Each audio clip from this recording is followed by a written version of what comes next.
Yo, yo, yo, and welcome to a special episode of Crate 808.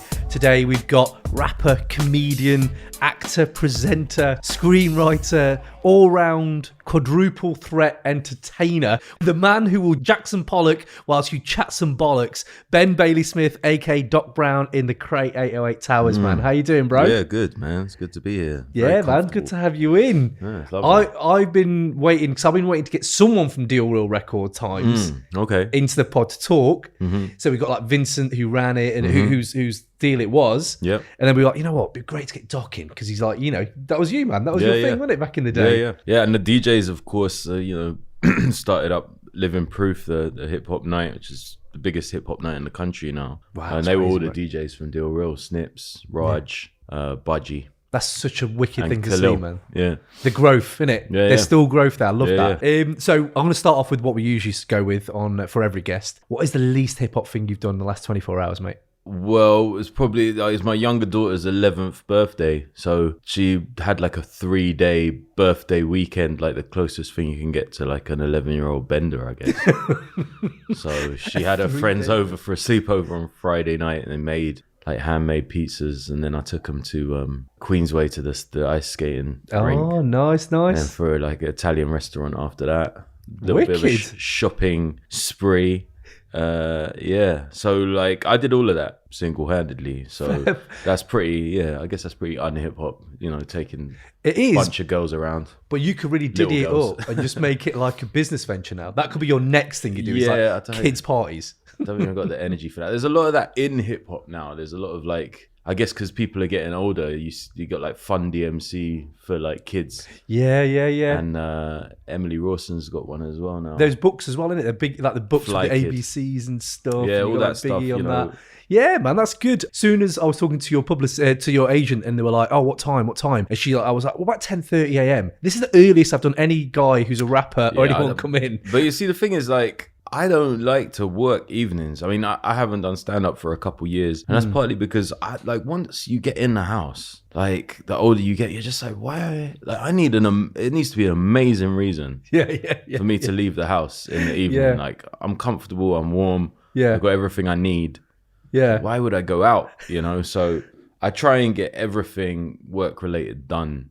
But then also, I get to spend time with my kids if I do it that way. Yeah, that's cool, man. That's cool. I knew I had some sort of common thread here when I was like, oh, so Ben's like up for doing a 10:30. So most rappers won't turn up till after lunch because they're all asleep or they're just chilling after the night before. So I was like, I'm here. I know this guy's like a family guy now because I'm up at 6 nowadays with my lads. And right? Like, we're up. Yeah. I'm up now, so I've got 4 hours of stuff to do, and get creative early is basically. Yeah, I mean, I don't need to get up early anymore because my kids are old enough to just take themselves to school. But I get up with them anyway because I get to see them in the morning. But also, it just gets my brain working. I'm not that creative after lunch, so I tend to do all my best work between 7 and sort of 3 at the latest. I really want to get into like where your creative stuff comes into it. But I would love to know, first of all, like, how you got into the culture generally, like hip hop generally. Like, do you remember like as a kid how it all got in? Yeah, I remember it very well. It's such a sort of transcendent, kind of profound era of my life. I don't think I'll ever forget. So it really began with my parents used to have. They had one of those all-in-one hi-fi systems, with the wooden sides and the glass door. Yeah. And the record player on the top. I know and it. Graphic equalizer. The little dots going up and down. Yeah. The radio, and then the tape deck, and then the little space for the vinyl at the bottom. And we were allowed to use that. So me and my sister used to listen to a lot of records on there, and then we used to get £1 pocket money a week. And we immediately started buying 7-inches and cassette singles. Yeah. This is like 88, 89. So what were the first ones you get in here? I'm like 9 years old here, 10 years old. Yeah. We'd just get whatever was in the pop charts, and then we'd start recording. We had a little radio in the kitchen that had a tape thing in it. Yeah. So we'd bring that into the living room after school, and we'd record records and talk as well and make our own little radio shows. And there was a place on Willesden High Road that sold vinyl, and we'd go there every Saturday and get our 7s. And then my sister we already liked, like, no pun intended, we liked a lot of stuff with 808s in it, because it was just I don't know, it just moved us. Stuff like, like 808 State and, like some of those, like Tom's Diner, the remix, and Groove is in the Heart, and stuff that had rolling drums on it, Happy Mondays, all this stuff around 89, 90. And my sister bought a 7-inch by Queen Latifah called Mama Gave Birth to the Soul Children, which featured De La Soul. What a title. Yeah. What a song title that is. And that had all that daisy-aged cartoony design on the cover that I would later see on Free High and Rising. And she played that, and we were both just like, this is kind of amazing. So then we just went on a mixture of buying pop, indie, and rap, and that never really changed. But at that stage, I had no concept of the culture at all. And then it was just chance things that made me feel the same way as the music. So going to Covent Garden and seeing the Breakers and hearing those rapid drums again, I made some kind of connection without really articulating it to myself or to anybody. It was just sort of, there was something there. And then the same, getting on the Jubilee line and seeing a lot of elk pieces, which was that was the most complex and colourful lettering that I'd seen in writing. And again, it gave me this feeling of like otherworldliness. And then it was just secondary school. So as soon as I got into secondary school, then you start seeing people breaking, you'd see people painting, and you'd see kids battling all the time. And like 11, 12 years old? Yeah. Well, you see the older boys doing it. Yeah. And pieces of lino and cardboard and that. And then the fashion, it all just sort of came together. My school had no uniform. So you'd see the hip hop kids. Yeah. Same so way you see the grunge kids and all of that. Yeah. So I saw all of that, man. And I very quickly realized, I came from working class family, council estate and all of that. But as soon as I saw the kids who were actually doing rap, I thought, that's not something that I can do. I don't fit into that crowd at all. I was absolutely fascinated by it, but I found it too threatening. So it seemed too street for me. So around like 13, I'm much more lent towards the grunge and the indie music, and just listened to rap with a couple of other friends, really. It was just like my little, almost like a guilty pleasure. So, NWA and Dr. Dre, De La Soul, Tribe Called Quest, The Far Side. That's what I was listening to like around 92. But publicly more, I'd be like Nirvana, Lemonheads, stuff like that. Yeah. But both were a good musical education. So yeah, it wasn't until, I don't know, probably 95 that I started. I was always writing rhymes and song lyrics, but I kept them to myself. It wasn't until like 95 that I started actually going, this is a rap lyric that I've written. That's really interesting, because so you were writing them but not telling anyone. Yeah, right? yeah. I so wouldn't you're tell writing anyone. for yourself, Yeah. kind of thing. Yeah. Or for girls, I'd write like love, love poems for girls. Oh, so mate. I was always like soft, I always just felt like I'm too soft for the rap game, It wasn't until years later, I'd say, like deep into my 20s, that I thought, oh, hold on, I've got credentials. Do you know what I mean? I knew this guy, I knew that guy. I'm from the right place. Yeah. But by that stage, grime was kicking off, and if you weren't from East or South, then it was like people didn't really believe in your credentials. So. Yeah, because you're North, innit? There's never been that many rappers really that have broken through from where I'm from. Yeah, that's interesting. North Wheezy, in it that way. It's like, I'm just find when I talk to creative people, so we had like Open Mike Eagle on and people like that, and they were talking more like how they were just enveloped in it, and that was it from a young age, because it was everywhere where they were. Yeah, it wasn't like that for me. Yeah, and I think the UK standpoint's a bit more like what you're saying, like from my point of view as well. Like, I see my thing was quite similar as well. Like, rap was something I listened to on my own, but when I was with my friends, it would always be Nirvana or something. Yeah. When you went from I'm listening now on my headphones or just whatever to actually picking up a pen and like writing something, that creative impulse, like when you became an active participant rather than just a spectator, do you know like where that came from? Like personally, when I look at your family, like your mum must be so proud. Like you're obviously, your sister's an author. Yeah. Your little brother's doing some stuff I've heard as well. So that creative stuff, was it more family orientated? Did your mum drive it, or did you get it from? We were all creative. I don't think it was like an explicit driver from our parents. It was more like, I think all kids are creative, right? So they leaned, at a very young age, they leaned towards drawing or singing or dancing or drama or whatever it is. They lean towards the creative arts at school and in their spare time. Those are like the fun things. And then they knuckle down in sciences, maths, whatever it is. With us, obviously, we lent towards the creative things like all other kids, but our parents were just like, look, if that's what you're into, then go for it. And that was it. There was never any pressure on us to do anything else. It wasn't like, oh, you got to get your grades up in maths. Like, no, you excel. For me, it was drama and English. For my sister, it was English. For my brother, it was drama and music.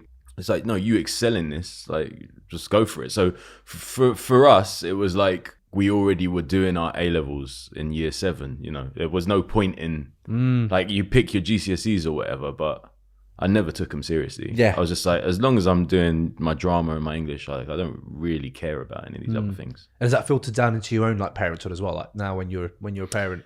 Yeah, although the curriculum's changed now, and it's like kids have got to be good at everything. So it's hard. Like, I tell my kids, look, ultimately, you're going to do one thing. Yeah. Right? So that doesn't mean slack off everything else, but ultimately you are going to do one thing. So just try and make sure you know, like, the thing that you enjoy, you excel, and make sure you excel at that. But yeah, school's kind of different now. It's a bit looser in my day, and I think, you know, I was able to kind of flop at a lot of subjects and still be great at others. Yeah. And yeah, I guess I wasn't really academic, but I knew what I liked and I knew what I hated, and I wasn't fussed about concentrating or working hard at the things I didn't like. Yeah. Which is why now I still can't work out taxes. I have to pay my accountant an extortionate amount of money to handle my business, my lawyer, you know, my agent. I need all of those things because the only thing I'm good at is being an artist. Like, that's fair, man. But you're good at it, so that's it, right? Thankfully. So when you were writing these little raps or love poems or whatever they were, did you go under any other names apart from like? So yeah, initially I was Ben Grimm. That was my first name. But then I think there was a DJ or there was someone else called Ben Grimm. Once I started getting into the scene, like going to the nights, I saw his name on flyers and stuff. I think he was a producer / DJ. It's a heavy name. So then I changed it. Yeah, I'm gutted, man, because I've always hated Doc Brown as a name. Seriously? Yeah. How did that even come about, the name? Well, I guess, you know, I was quite a geeky kid. You know, I was a bit of a know-it-all. I was eccentric. Loved Back to the Future. I can't remember exactly how it came about, but it came about. I didn't name myself that. So yeah, I mean, my biggest regret is maintaining the name when I started doing comedy. So it's really annoying. So would you have gone to Ben Grimm? Was that the one? If you'd have got another at the one? time, yeah. I don't know how much I like the name now, but I at the time, yeah, it just rolled off the tongue. I liked it. Yeah. Any others? Was it just Ben Grimm? I don't remember any others. Yeah. A lot of people have like their tag name as their MC name. See when people were tagging you. Yeah, that's cool. I like that. Was there any artists that, I know you were saying De La Soul and people like that as well, like were there any artists that specifically influenced you in your writing or like when you were growing up? Yeah, when I was first writing rhymes, it was Nas and Gangstar. Nice. Those were the two that really influenced me. Nas for the flow, because I don't really understand a lot of what he was talking about. I found it way too complex, illmatic. Was that the first time you heard Nas? Was it? Yeah, I was way too young. You were probably about 13 then, weren't you? Right? Yeah, so I didn't really understand it, but I loved the sound of his voice and I loved the way he flowed. Whereas Guru was so basic. It was like he had a sort of really basic flow. You could understand every word, and his concepts were quite basic as well. Yeah, he's a celebrated rapper, of course, but he was actually very simplistic. Yeah, he had a memorable voice, but crucially, he had, you know, some of the best production, so they became kind of a legendary group. But yeah, I remember listening to him and thinking I can definitely do this. Whereas I listened to Nas and thought, I don't think I could write this complex. That version's like a poetry. When I first heard it, it was like, oh, it's like listening to my English teacher telling me about, you know, Shakespeare or something. So, oh, that's going to take me a few listens, like, or reads to get what you're actually saying, because I couldn't get there. And I think I was the same with Nas. To be fair, I was the same with a lot of rappers. I remember when I first heard Bone Thugs and I was like, what? Like, what is this? So everybody had that. Everybody had, like, if you listen to pop in my school or indie or house or garage, whatever, everybody had Illmatic as well, and everybody had The Chronic, and everybody had that Bone Thugs album. You know, those were kind of big crossover Yeah. albums in my school. So it was always there. Not I never actually, in those days I never bought rap albums. I just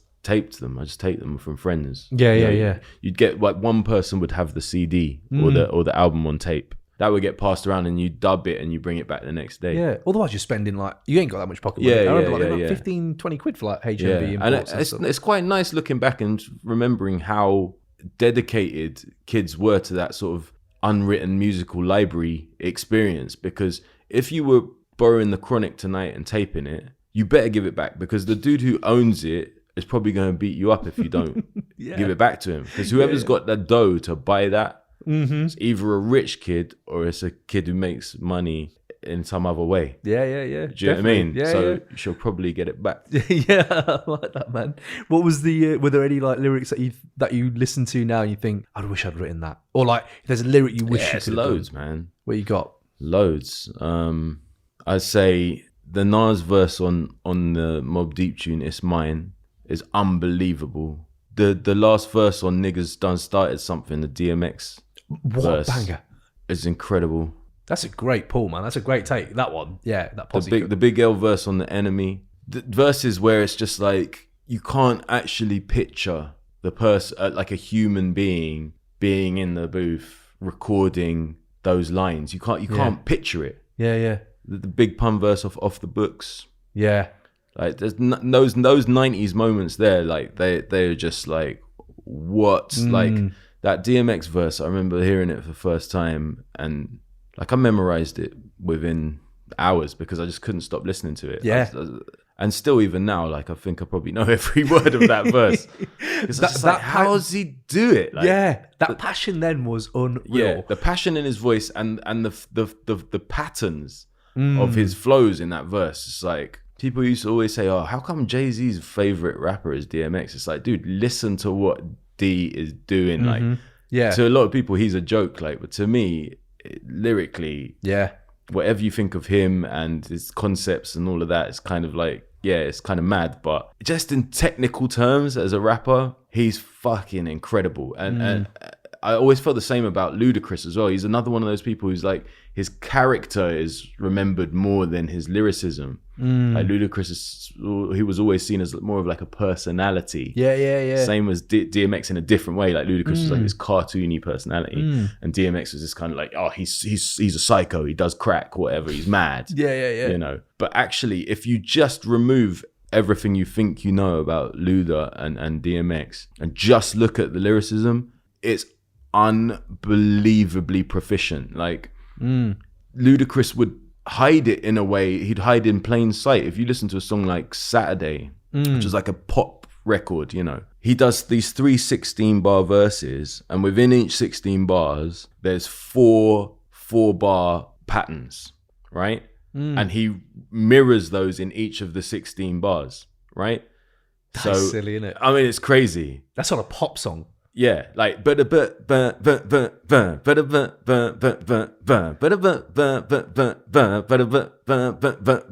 would be the first 4, right? And then he'll switch the flow for the second 4, the third 4, and the fourth 4. But then in the second 16-bar verse, he'll mirror all of those 4 bars again, right? With funny, insightful lyrics, and the whole song is a pop song. Just seen a big old ass, you know. It's fun, and people who don't like rap will like it. But if you actually know about this art form, like how to do it, you listen to Saturday in 2 ways. You enjoy it when it's played in the club, but you're like, hold on a minute, this guy, like, he's inventing flows and packaging them in such an accessible way. Like, how? I can see the influence in what you do as an all-round entertainer and everything you do when you cite people like that. Because the other person I would think that would go in that hole, in that same group, is Busta. Yeah, Busta Rhymes. Like Busta's another one. Those are all underrated lyricist in a way because of his pop sort of sensibility. And that's it. That's a hard thing to do, to get the masses liking it and also get their heads, like you've just done, actually analysing your bars on a piece of paper. Break Your Neck is one of the like all-time sort of late 90s, early 2000s kind of like club bangers. But no one can rap along with that. No. Like, what he's doing on that track is unbelievably dexterous. Yeah. Try Like- getting like that on a it's hip hop alien. karaoke. Not gonna happen. Yeah, it's actually alien. Like what he's doing on there is scary. Yeah. Have you ever seen him live? Have you seen Busta live ever? I opened for Busta. What? Yeah, like O2, Hammersmith Apollo. Sweet. Yeah. So how is he? Yeah, I mean, I didn't really chat to him, but yeah, like it was cool. Like I remember him saying, like, "You come and stand at the side, like watch the show." Wicked. So like it was quite cool just watching him G himself up, do his prayer, and like bounce out. Yeah, what's his warm up, man? Because I saw him with I saw him a few times, but I've seen him where it's just him and Spliff Star, nothing else. Yeah, that's how it was that night. Yeah. That energy is more than all the pyrotechnics you need. That got the whole crowd going, just how they played off each other. And I was like, how does this guy even wind himself up for this? Like, yeah, well, I mean, I don't know what he's like now, but in those days, he smoked and drank a lot. Like, he smoked a lot of weed, drank a lot of booze, same as us. So, but it's interesting, man. Oh, it's wicked. So was there any 90s track, like, you've named a few there, like, ends on that's a good posse cut. Is there anything that you wish you could have jumped on? What 90s track, if someone gave you the license to jump on a 90s track? Oh, man.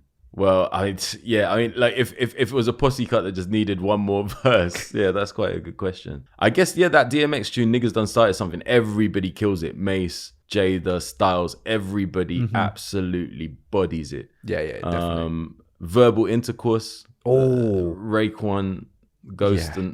and Nas. That is a heavy I'd track. love to put a verse on there. Would you go last? Would you outro it? Would you anchor that shit? Imagine. I don't know how I could fit into that track, but I always love that. I still love that track. Yeah, man, that's a heavy track. Probably that tune. What's that Nori tune? The Swiss Beats one.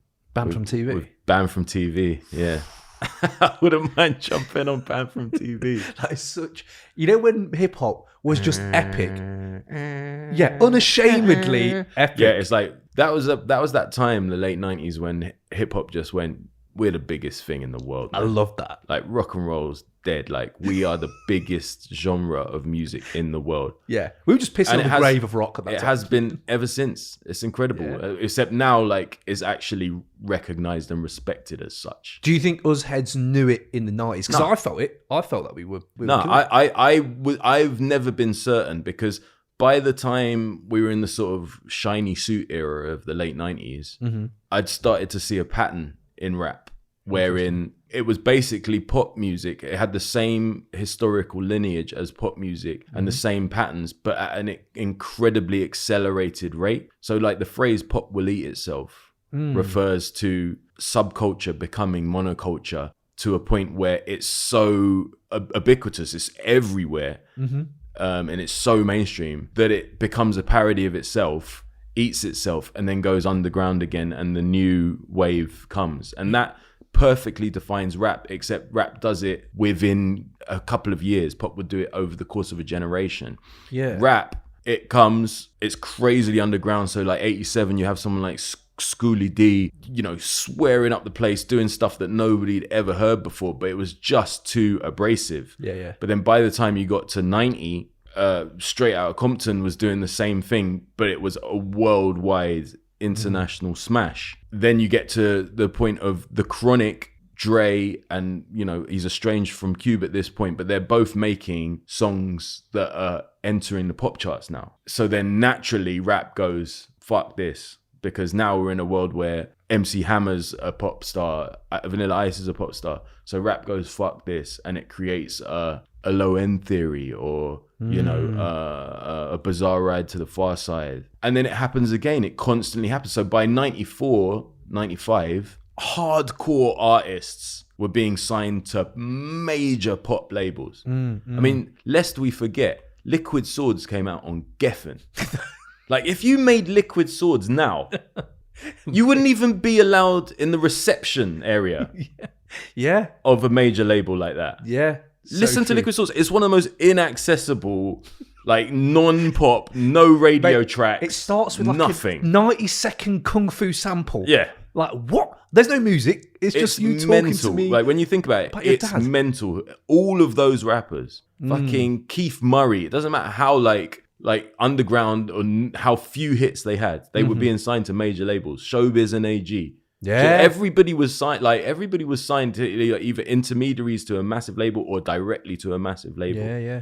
So then again, that created the bedrock for people like Biggie to come out and make essentially pop records. Yeah. And then you saw that backlash again. And this time in the late 90s, when rap ate itself that third time, what came up underneath was a new wave of like white label, underground, like indie rap. Like from out of like university campuses in America, Raucous you know. yeah, like Raucous and all that stuff. You had these rappers like Kweli and people like that who were coming up from the underneath, J Live and people like that who, you know, it was this new kind of, they were almost like middle class rappers. Do you know what I mean? They were like, they'd been to college, you know, they weren't necessarily rap. And that became the antidote to the shiny suit era. And then by 2000, rap just became harder and harder and harder to categorize and pigeonhole, which gave birth to Kanye, and the game completely changed forever. Yeah. And that's it. Mate, I love that take because that's exactly how I saw it, but I couldn't articulate it. The way you've articulated that is how I saw the evolution of how I grew up. Like at 40 years old, like I'd never change my age. Like, you know, it's easy for a rapper to look at like 20-year-old rappers and say, oh God, I'm so jealous of them. I'm jealous of their youth and their hamstrings. Do you know what I mean? Yeah. But like, I would never change, like the eras that I've lived through in terms of rap. Never change that, man. For American and British rap music, what I've seen, like, and been there at so many crucial points, like I would never change. Mate, you were on the front lines of this shit. This is what I'm Some saying. of it, yeah. Like, I'm looking at it from a spectator point of view. And this goes back to my question with you about from a spectator crossing that line and getting on the pitch and being the active participant. It's thin, but it's also, it fucking takes balls to do that shit. So when you talk to me about like your career, I want to talk about like how you got into stuff like hosting and comedy, but just generally broadly, if you were to sit back now and be like, my career highlights, like what would you say are your career highlights? In rap? Or just generally, like just being proud of, fuck man, I did that. That was wicked. Yeah, I mean, there's been a lot. In rap. You know, I was never successful as a rapper ever, but I was there for like crucial moments. You know, I would say, you know, early on when I was battling, I was like a 3 times champ for the jump off, and that was everything to me. That you know, is though, as a youngster, just like killing these rappers. You know, that was really proud. And then I co-founded a little rap group called Poisonous Poets, and yeah, man, you know, we were there whilst historical shit was happening constantly, and we were a part of it sometimes. Like with Therapist, one of the rappers in our little group, he was like half rap, half grime, you know. So when we go east and hang with him, he'd be with like Crazy Titch, Dirty Dougs, Dirty Goods, who became Dirty Goods, you know, Bruiser and Dizzy, and them man there, like, and we were witnessing the birth of grime. I didn't realize it then, but obviously I know now looking back, like, oh my God, that was actually happening. Yeah. So there was that side of things. There was also mentioned Deal Real Record Shop in Carnaby Street. I used to host the Friday night sessions in there. That was where I discovered 15-year-old, 16-year-old Loki, who obviously now has become a kind of iconic British rapper. I discovered him. I put him on his first record, you know. That's amazing. I gave him his first 16 bars. It's also where I met Mark Ronson, ended up joining his band, and Amy Winehouse. Look at that. Yeah. You know, and then the kids that I watched perform for the first times, you know, or the early stages, like in the clubs and stuff like that. People like Pro Green, Example, Estelle. So many artists who, like, I think, oh my God, like, I remember when we all had our shit garms and, you know, trying to like beg our way into the raves or be underage, trying to get in the raves, and you look now and it's just like, they're superstars now, man. So yeah, I'm proud of all of those kind of moments in rap. And then in comedy, it's just, I mean, I've done stuff that I have to pinch myself and think, was that really me? Do you know what I mean? Like, I guess Wembley in 2013 was big. I hosted the BAFTAs in Hollywood in 2016. That was incredible. I would love to ask you, man, how does it feel? And I didn't even want to bring this up, but I'm going to have to bring it up. But like, how does it feel going viral, mate? I wonder what that feels like. Yeah, for me, it just didn't register because I've never been, because of my age, it's like you sort of take or leave the socials. Yeah, if I was like 10 years younger or 10 years older, I feel like, no, I have to have this. I need to. But something to do with my age, I was just like, so much of all of my youth was without it. So when it came, I was like, yeah, cool, like whatever. But I've never really been into it. Okay. So like, I don't really go on YouTube. I don't have a Facebook account. So people would go, I've seen this. I've seen you on this. I've seen you on this. And then occasionally I go on and have a look and be like, oh my God, it's like 6 million views. Fucking hell. Yeah. But yeah, it's news to me. I don't engage with that stuff. I don't engage with the comments. I don't post stuff. And it's a mistake in a lot of ways as well, because, for example, like some of those rap moments from, you know, the stand-up that went viral, if I was smart and I knew about the online world, I would have hired a venue, paid the media fee, be like $1,000, and then own that footage. But actually that's owned by the BBC, so I don't make a penny from it. All those millions of views, I don't make a penny. But it's a different fortune that I've earned from it, which is cultural. Like, if you look at the impact that's had, maybe someone will write about this in years to come. No one gives me credit for it now. But before I did that didn't exist. After I did it, Big Shaq existed. Yeah. People Just Do Nothing. Yeah. Like British comedy and urban, Big Nasty, you know, so like true, all the shows that have kicked, like Don't Hate the Players, the Big Nasty Show, Mo Gilligan, all of this shit. I'm not saying I gave birth to it. That would be incredibly arrogant. But I am going to say on the record, I was the first. Yeah, man. No, but it is. That's the truth, though. Like, I did not even put the two and two together.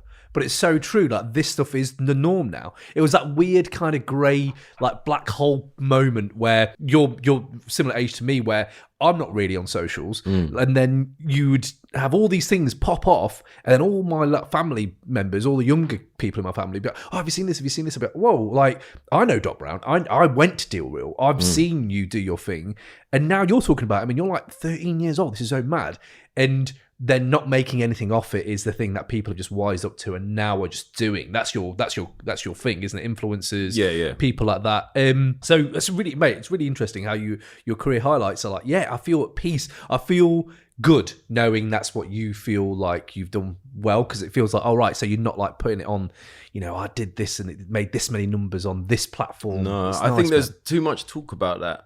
Like, there's a sad thing in rap at the moment where I think people would like to collaborate with other people, but it's like, well, I can't collaborate with him because look at his numbers. His numbers are not like my numbers. So there's no point in collaborating with him. But actually, you might make a good tune.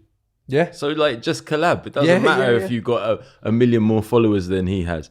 You know, I think that's a bit of a shame because people should be collabing because they rate each other. Yeah. If you're collabing because of numbers, then already, like, I don't know if I want to hear that song. What's the essence of that song? What's your that you're jumping off making? point there? Yeah, exactly. It's cynical. Yeah, so, definitely. I don't know.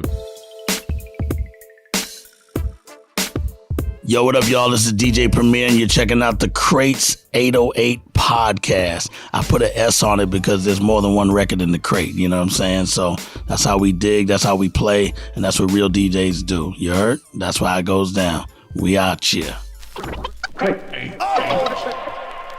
So moving on then, we've talked about Deal Real a few times now. I was going to give you my personal experience of going there for the first time. I got into UK hip hop quite late. It's like 98, 99. And then I remember like just people talking about this place in Carnaby Street and going and feeling like, oh shit, I found like Subterranean was one thing, which was like, that was an evening do. That was like your rave go up and you're going to see people you've never seen before. But this is daylight. I'm in the middle of the day shopping with my missus. I'd say to my missus, we've got to go Deal Real. You don't even have vinyl. You don't even collect vinyls. No. It's not about getting the vinyl. We never sold anything. It's just it was just all about those nights. So how did you start off doing that? I kind of knew Seth, who was one of the partners in the business. And he introduced me to the other guys. They showed me the space before they'd opened. Okay. And when I saw it, I was like, oh, we got to do a live thing like here. It'd be so fun. So it was just simple as that, really. And we sort of tested the water and just called in some favors, you know, and then we decided to make it a bit more formal and it'd have like a performer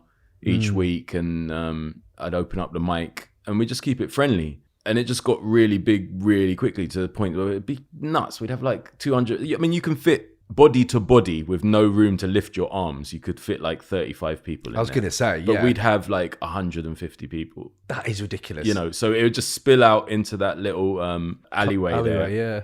Lonsborough Court, just off Carnaby Street. And it was bedlam. People smoking weed, getting pissed. Like, sometimes the police would break it up, sometimes they wouldn't.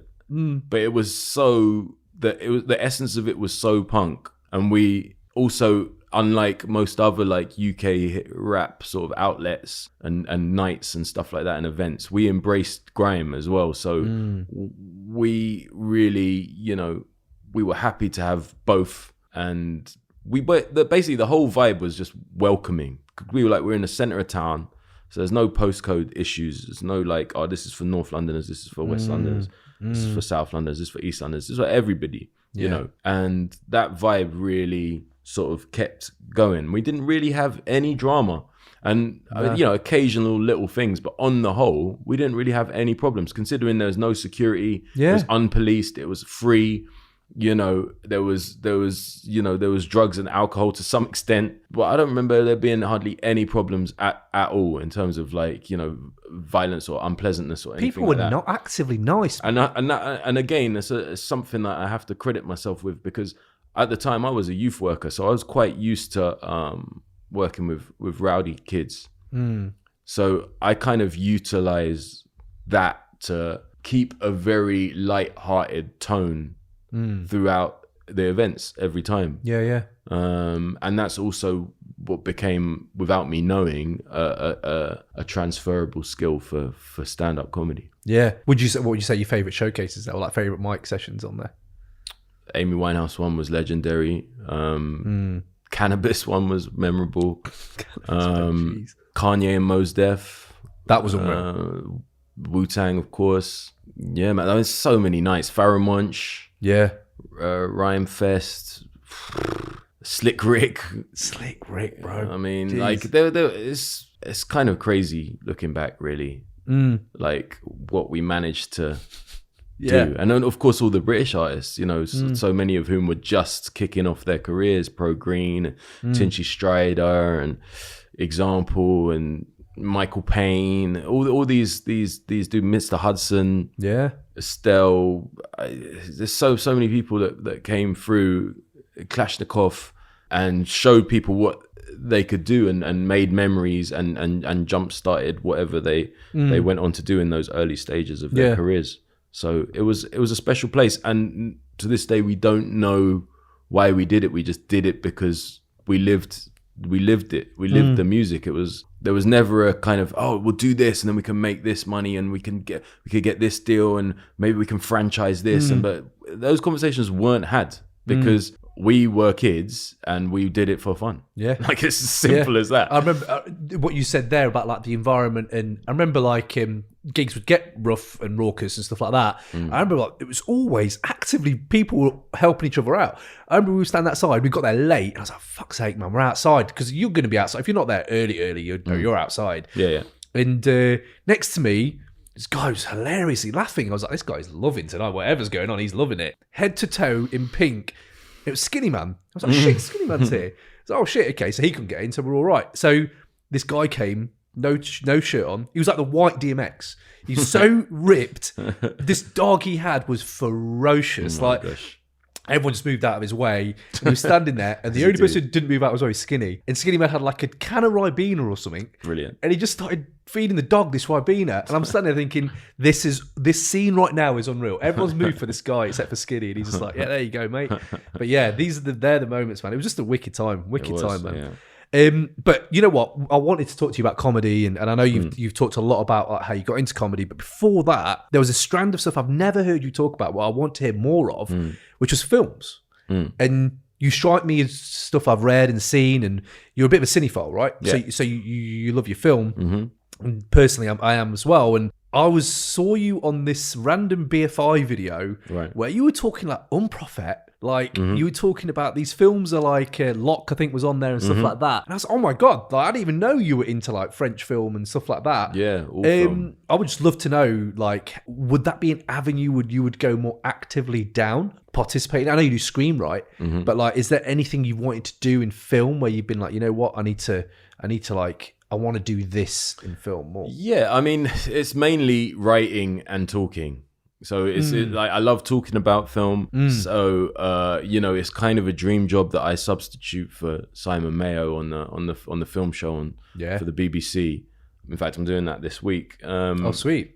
So I was the just biggest film radio show in it. Yeah, I was just with Angelina Jolie a few days ago talking about the new Maleficent film, and that kind of stuff I love because I'm more of a fan of that genre than I'm a participant in it. But at the same time, I do write and I do act, so it's not a million miles away from someday being in that. I don't really have a desire to direct or produce, but I've written a film that I'm developing with Film 4, and I'll keep writing for the screen. There's something about movies that's just it's different from TV. TV's amazing, but movies is like a good movie is like a series of beautiful photographs. Like every frame means something. In television, it's about coverage. There's a conversation being had by these two characters.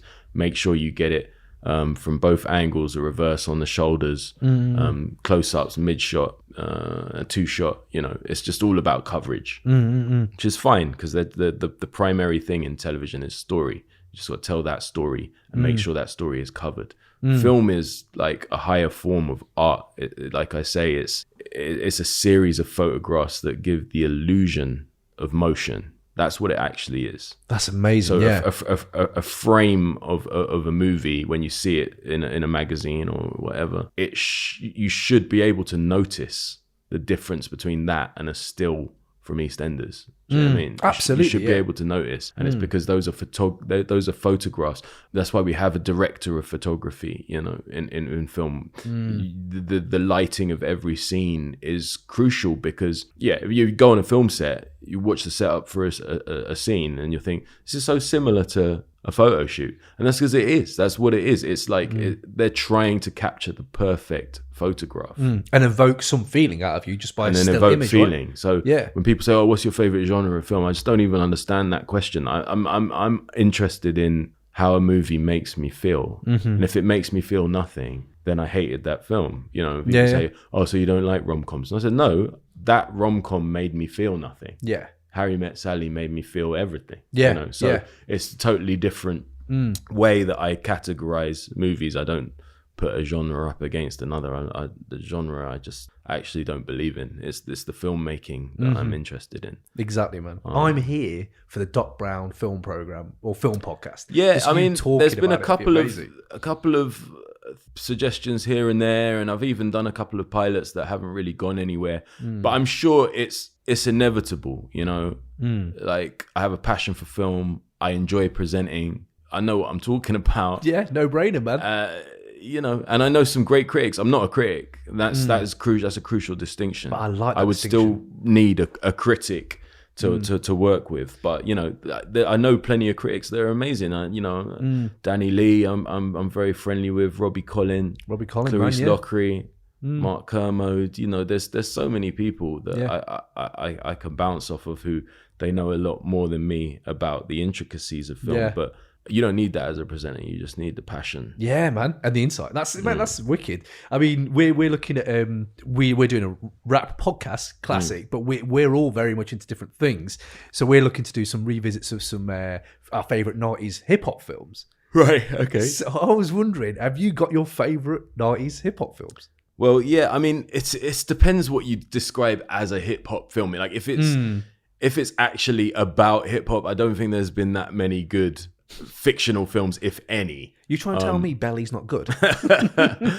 But like there are of course there are films that are adopted by the hip hop community that you could describe as a hip hop film, like Friday or Juice. These are kind of renowned 90s, they described as hip hop films. They both have legendary rappers starring in them. They have, memorable rap soundtracks. They're not the greatest films in the world, but they're memorable and they're both iconic in a way. Friday has genuinely funny moments. Juice has genuinely moving moments. And they very much feel born of the hip hop culture. They very much feel born of the culture, a recognizable part of the culture. You know, you could throw Set It Off in there as well, and Standard, Boys in the Hood. I guess Boys in the Hood, it was that 91, is probably the best, because I just in terms of the filmmaking, the writing, the emotion, the emotional punch that it packs, the performances. No one knew Ice Cube could act to that level. Cube was great in it. It's kind of got everything. That's an interesting film, because a lot of people have this preconceived like idea of what Boys in the Hood was or is, because they haven't watched it in ages. It's a bit like Rob Percy was in here. He's talking about revisionism in history, especially in hip-hop history. And I was like, yeah, you're so right. Because Boys in the Hood, everyone would just be like, oh, it's like that after-school special about like, you shouldn't do this, you should do this, whatever. I was like, did everyone just forgot on the moment in the film where Lawrence Fishburne schools everyone on the street about capitalism? But also, Do you know what I mean? that, like you say, revisionist history is a perfect way of describing it, because people always forget who did it first. Boys in the Hood did it first. So when you look back 28 years later, of course you're gonna go, oh yeah, it's just so cliched, like it's, you know, do this and then you say they should show it in schools, it's just so worthy and blah blah blah. No, hold on, they did it first. What you're talking about in cliche is everything that followed, that tried to do a Boys in the Hood. Mate, bang on, nailed it. But I think my favorite 90s hip-hop film is probably Clockers. Oh mate, what a film. Yeah. Spike, man, killed it with that. Yeah. I remember wanting to drink the drink, you know, that he has all the time. I was like, what is that drink? Looks amazing. It's got a bad stomach, mate. But yeah, no, it's a wicked film. I haven't read the book. I need to read the book, actually. But if we are moving on, I wanted to know about your, we ask everyone this, but like your favourite MCs. Like, do you have a top 5? No, I've never been able to do a top 5, but yeah, I mean, the list is as long as my arm. Everybody does something at some point that blows you away in hip hop if you're a fan. So to get a list, I always have to go, who does that consistently? Yeah. If you did it for one album, that's not enough. Yeah. Even if that album is a bona fide classic. I'll give you a disclaimer that this is just like it's not fixed. Every day it will change for you. Yeah. So I would say, there's no way I've got a top 5, but a top 30, maybe, maybe 35 or 40. There's so many rappers that for me have been completely consistent, constantly delivered hits, interesting concepts, unparalleled flows, invented flows. You know, there's a lot of rappers that people like, and I'm like, yeah, but that flow they're doing is not theirs. Like, I don't know how you can constantly listen to that. I get you can listen to a couple of songs, but I don't know how you can listen to an album without being annoyed that flow isn't theirs. Not theirs, yeah. It's already been done. Yeah. But yeah,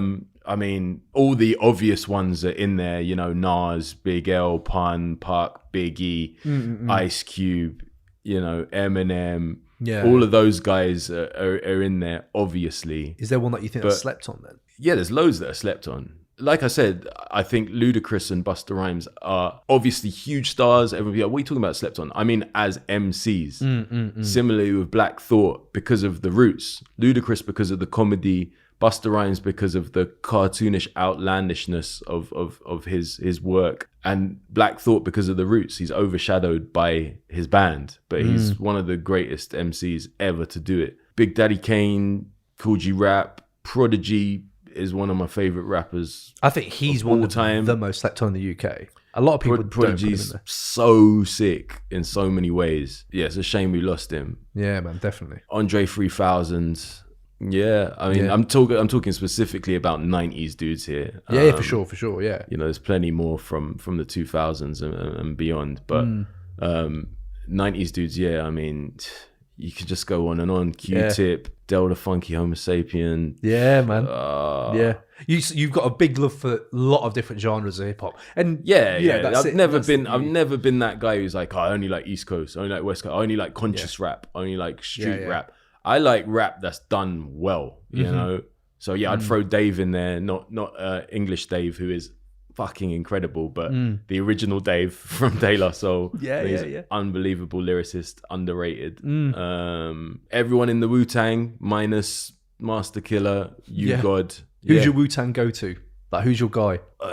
Initially, it was Meth, like a lot of people, because he had that crossover appeal and it was easy to rap along with, and everyone else was like so unorthodox. It was hard as a rap fan to go, oh my god, how do I click with these? So it was Meth, then it was Ray, and then it was Old Dirty, and then it was everybody else. And most consistently over the years, it's probably been Ghost. Yeah. There's something about him I've always found incredibly entertaining. Yeah, man. So yeah, I mean, you throw in like those 7 guys. I mean, I've got sort of top 40. Lauryn Hill as well. Yeah, man.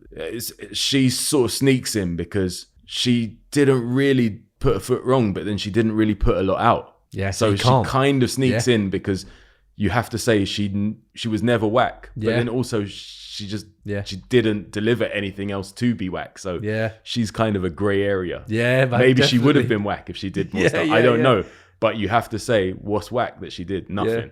That's the greatest what if moment in 90s hip hop is like Lauryn Hill. It's like, what if she should have done more? Pun, AG. Yeah.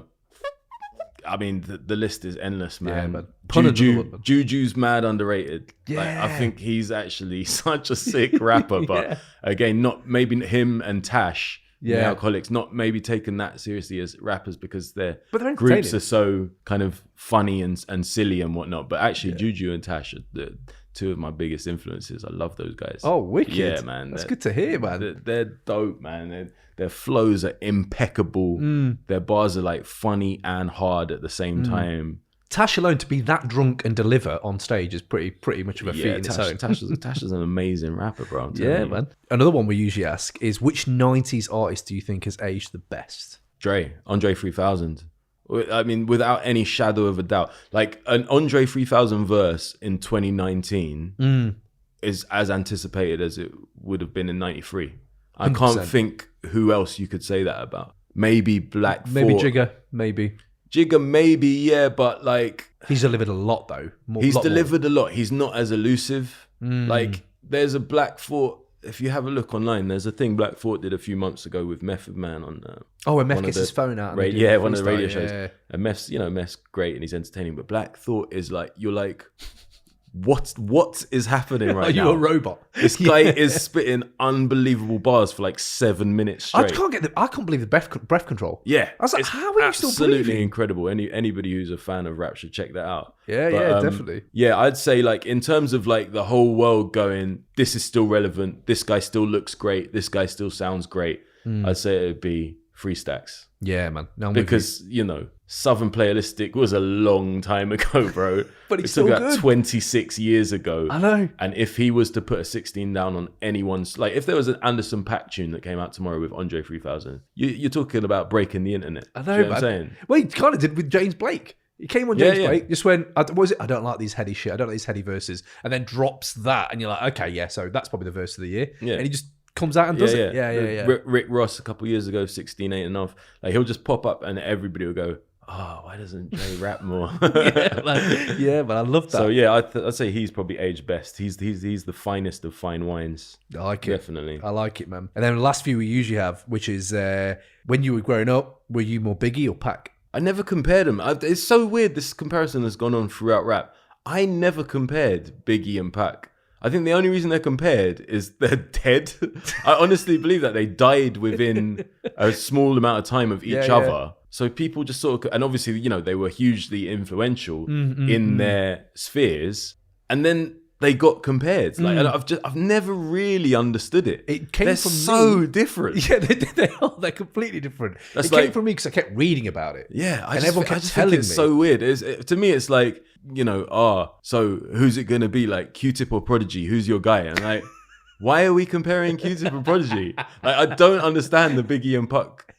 Like, Pac is like the original conscious rapper, like talking about deep shit. He's a poet. Do you know what I mean? It's emotional. There's no humor. Yeah.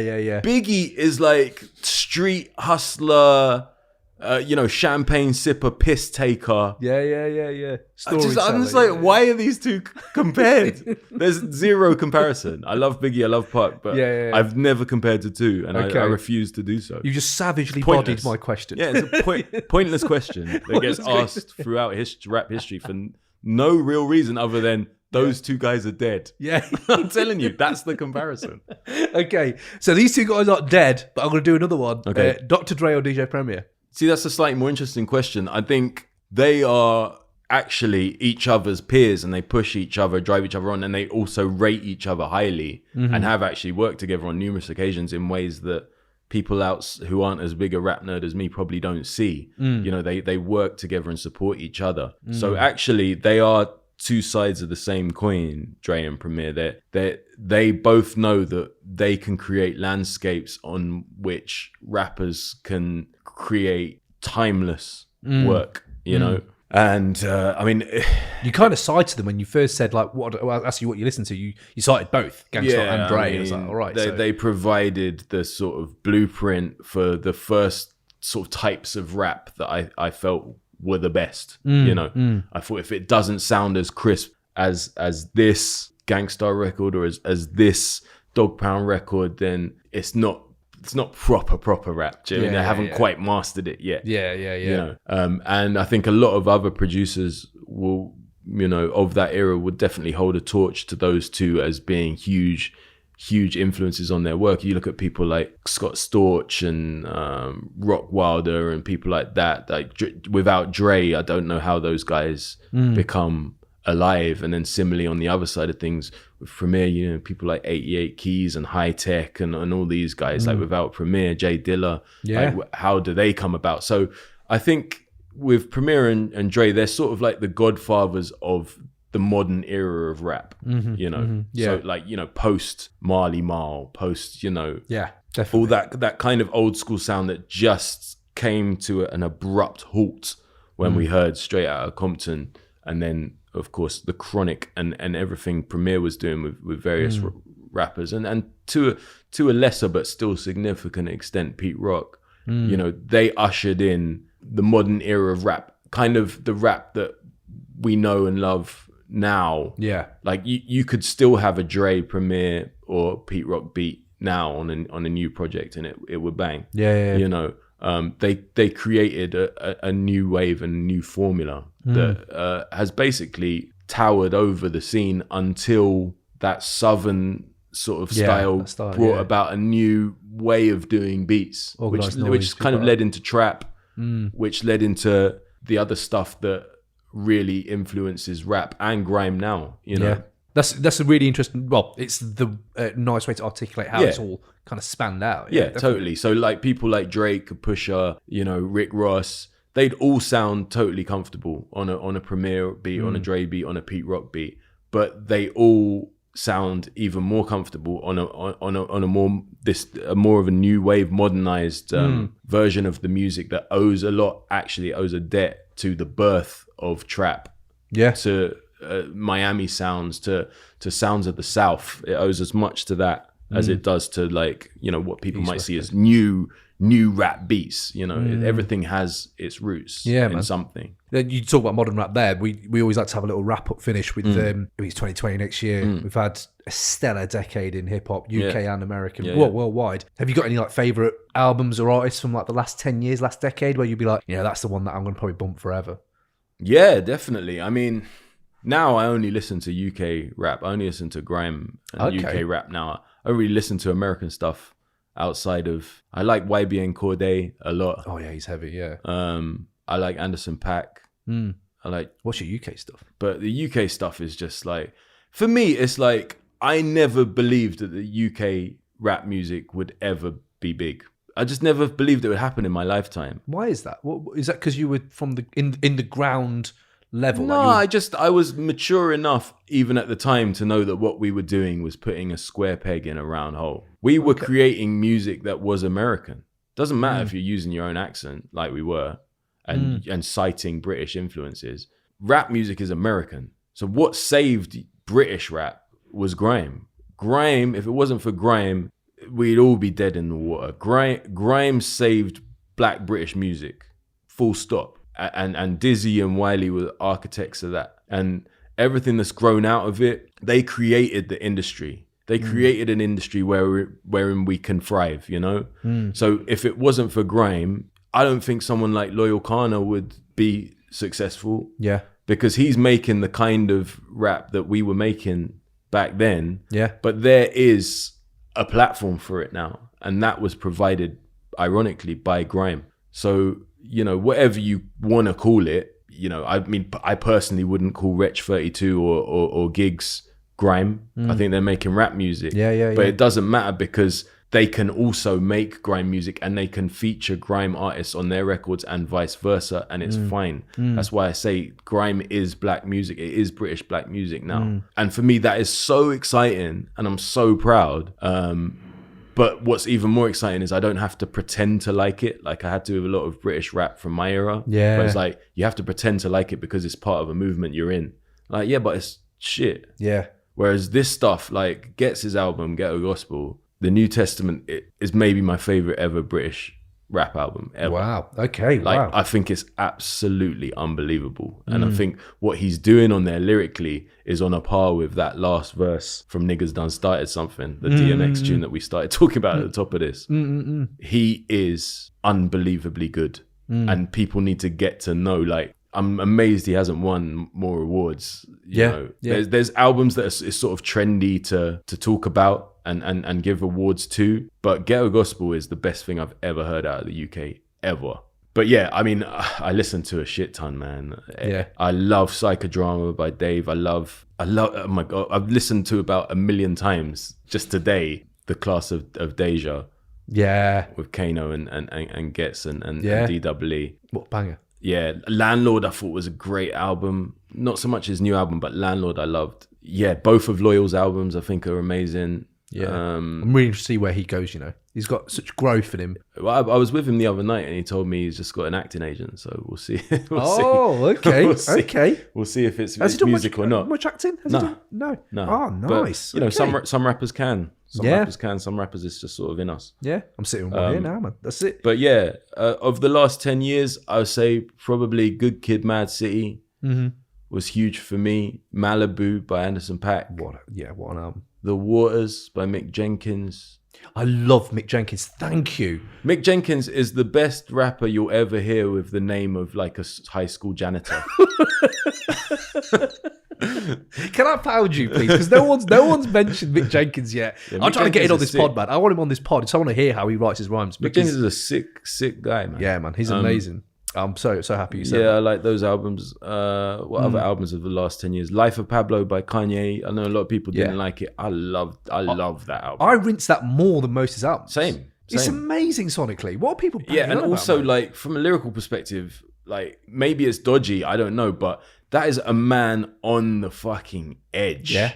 And if you're telling me you don't find it entertaining, It is to listen to an entertaining. artist who like might be about to lose his shit, like, then you're lying. Like I found it a fascinating listen and loved every minute of it. Mate, thank you again. I'm enjoying that take, definitely. What else in the last 10 years? Yeah, I don't know. Like I say, the last 10 years really has been me enjoying watching these young black boys from my city take over the world. Like Stormzy, man. Yeah, I was at the Stormzy show in Glastonbury. Were you? Yeah. Oh my days! And I was it just as like, good? Yeah, as it looked? it's better than people talk about. It was a moment in history. You could feel it. You could feel it from the moment. Like it started with this film with him having a chat with Jay-Z, and then he came out and he did Know Me From, and it was just like something's changed, man. This is important for everybody. Like I was with my kids, and my kids are like, Adidas Crips, don't ask where I got them, and I was like, this is mad. Like this guy, this song, especially this song, like it's everything. It's funny. It's hard as nails. It's rap and it's grime. It's pop and it's underground. It's like this guy is doing things now that like he's so confident now. Like when you hear his songs, like he'll just drop like it's unreal. Sounds of the Skeng or Vossi Bop or the Wiley Flow one that just come out. He's so confident. Like, I love hearing a rapper like get to that point where they're just like, anything I say is dope. Like everything that spills out of my mouth it's is amazing. dope. Don't worry about And it. it will change the game. People will stop work to listen to it. You've just been talking about it, and I actually physically got goose pimples thinking about, oh my God, that's where we're at now. That show That's was where we're at. unreal. And where we're at now in terms of UK is just beautiful, man. I was at the Kano show at Royal Albert Hall last week. Oh, mate, I heard that was good. Again, it was similar to that Stormzy moment. It was like, this is where we are. Like he had Bushkin and Mighty Mo do like a warm-up rave beforehand. Wow. And it was just such a beautiful like torch pass moment because, you know, Mighty Mo and Bushkin, they were the first guys I remember being lyrical with garage. Do you know what I mean? Yeah, They were lyrical with it. They were telling yeah. stories. It wasn't just hyping up the crowd. It was more than that. Yeah. And that fed into, you could argue, that fed into the birth of grime, you know, borrowing from rap, borrowing from garage and creating something new. So it was beautiful to see them. And then Kano come on, bring out gets and gigs and full orchestra. It was emotional, you know. Yeah. And I was just like, look at how far we've come, man. Yeah, man. And I feel pride in that, as if I was one of those artists, you know. You know, it's just great. There's nothing to hate about the British game. Like now, before Dizzy, like pre 2003, it was just frustrating. It was frustrating because you knew, even if someone could create a hit like Roots Maneuver or Kalashnikov or Fallacy and Fusion, those guys made British rap hits, but it didn't matter because it was a castle made of sand. You know. So the people who remember those songs, great, but they never had the impact that they should have had. Yeah.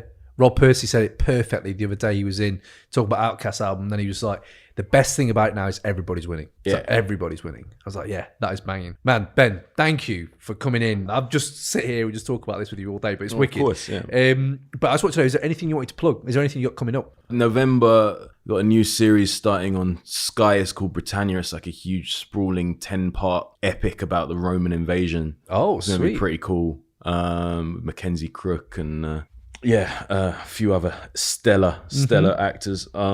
Then in the new year, I've got a BBC One drama coming out with Stephen Mangan called The Split, which is about divorce lawyers. It's like a 6-part drama for BBC One. I guess my new kids book will be out in February. The sequel to I Am Bear is called Bear Moves. The hardback's out in a minute, but the paperback will come out in February, so it'll be a bit cheaper. You can get that instead. Do you know the kids stuff you're doing is so fucking good, man, because I'm a new dad. My kid's 2 years old, right? And automatically I'm like, what do I play around him? So there's a lot of Dilla, there's a lot of Tribe, stuff like that, and I'm already worried when he gets to 7 or 8, can I play you Woo? And then I was just going online and just seeing all this stuff, and I was like, the 4 o'clock show, something I've never seen before. Yeah, 4 o'clock club is... That's it, 4 o'clock club, right? It's one of my biggest sources of pride. I wanted to make a UK kind of Fresh Prince of Bel-Air, you know. I wanted to produce a show that had rap at its heart and there was nothing negative about it, and a show that had black heroes. It's amazing all the different things I do, you know, that I take very, very seriously, and the things that make me a living in a way that the 4 o'clock club never did. It's still one of the most influential things I've done, because I meet 20-year-old men and women who were, you know, 11 when it started. You're joking. And that's mad. Like they're like, thank you. Imagine you so growing much. up with that. That's what I'm saying. Like, that's why I made it, because I thought, imagine if I had that. The closest thing was Fresh Prince, right? Yeah. I didn't even understand it was a thing, mate. I was just looking for stuff for my kid to watch. I didn't even know you'd done it, bro. Yeah, I created it. Yeah. And this is a kids show, by the way, if anyone out there who hasn't got kids. So next year in January, it will be the final season, and it will be 10 years. And there's not many TV shows of any kind that run for 10 years. Yeah. So I'm very proud of that. 2 BAFTAs, 2 RTSs. Incredible, man. That show, it means a lot to me, man. And 10 years, that's a generation of children who have grown up and watched rap and watched black people and gone, actually, there's nothing bad about black people or rap. Yeah. That's the thing. It's just really creative and fun. Yeah. Rap can be fun and for the kids. It's like ODB said, it's for the children, man. That's it. That's it. So I would say, show your kids some 4 o'clock club. And and also I found when my kids were little, old school rap, Run DMC, Curtis Blow, early Def Jam stuff, you know, outside of like the Beastie Boys. Probably not quite, they're ready for that. But a lot of that early stuff kids love. I mean, one of the first songs my kids love, rap songs, was Peter Piper, because it was like a nursery rhyme and this crazy tongue twister, you know, with this high energy beat behind I tried Microphone Fiend, it just didn't work, mate. Nah, it's that's only too. That's too. It's just too hard. It's too cold. It's too cold, yeah, man. But I'm looking forward to all that stuff, man. Definitely the book. Definitely, I'm going to check that out. Yeah. So thank you for coming in, mate. Pleasure. Last one we always ask. Okay. What's the last piece of great music you heard? Could be old, new, whatever, but just something you last said, that is great. The last piece of great music, something that really moved me. If it was literal, it would be what I was listening to when I walked into the studio, which was the Class of Danger, Kano. Oh, okay. And Gets Well, DWE, which is pretty good. But I think it was probably a song called Hellenbach by a guy called Backer. Okay. Yeah, he's got an EP called Be My Yellow, I think it's called. And everybody should check him out. He's a very interesting talent from London. Young black guy if anybody knows Jamie T, he's kind of like a black Jamie T. Okay. So he sort of sings and raps a little bit. It's very punk. Okay. But he's got a song called Hellenbach, which is just brilliant. Okay. It'll bring a smile to your face. It's one of the most heartwarming songs I've heard in a long, long time. It just made my day. Wicked. Backer. Backer. Okay, man. Wicked. Well, again, check all this stuff out that Ben's been talking about. When you listen to this podcast, please share it with your friends, rate, review, all that boring stuff, how you say. Shout out to Grindhouse Music for doing the music for this. And catch us at crate808.com for all your needs. Is there anywhere we can catch you, bro? Like, I know you're saying socials you're not really on, but yeah, I just got back on Instagram, so you can hit me on there. It's .breezy88. Sweet. Otherwise, it's just the website, .brown.co.uk. I'm kind of old school. I when I'm not working, I like to not work. Yeah. I like it. That's the thing about the socials, man. People I'm like, dude, when are you not on? Yeah. Because when you've done what you do for a living, you're then having to do all this other shit as well. Yeah, man. Like, fuck the public, man. It's an awful beast, Hang mate. with your friends. Like, spend some time with your kids. Like, hire a social team. Do you know what I mean? Hire a social team, yeah. For real. Oh, wicked, man. Well, thank you for coming in, man. And doors always open if you want to come back in Cheers. anytime, Thank man. you. Thank you, man. Peace. Peace. Wicked.